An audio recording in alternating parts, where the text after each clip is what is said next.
మధ్యాహ్నం సుమారు 1:30 నుంచి 2 గంటల ప్రాంతంలో ఒంగోలు తాలూకా పోలీస్ స్టేషన్ పరిధిలో మొంగమూరు రోడ్లో ఉన్నటువంటి విజయ ఎంటర్ప్రైజెస్ అనే ఒక జనరల్ స్టోర్ చిల్లర దుకాణంలో మునగాల భవానీ అనే ఆమె షాప్లో ఉండగా ఒక గుర్తు తెలియని వ్యక్తి ఒక అతను వచ్చి చాకుతో బెదిరించి మరి ఆమె మెడలో ఉన్నటువంటి చైన్ అది లాక్కొని ఆమెని గాయపరిచి కత్తితో వెళ్ళిపోయినట్లు మరి మాకు ప్రాథమిక సమాచారం వచ్చింది.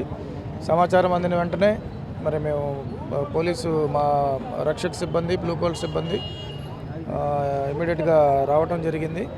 మరి పబ్లిక్ సపోర్ట్తో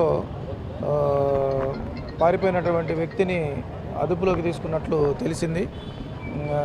ఈ మన ఎవరైతే గాయపడిన భవానీ గారు ఉన్నారో వారి వద్ద కంప్లైంట్ తీసుకొని కేసు నమోదు చేసి దర్యాప్తు చేయడం జరుగుతుంది.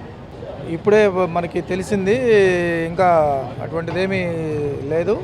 కేసు నమోదు చేసి దర్యాప్తు చేసిన తర్వాత మిగతా విషయాలు వెల్లడించడం జరుగుతుంది.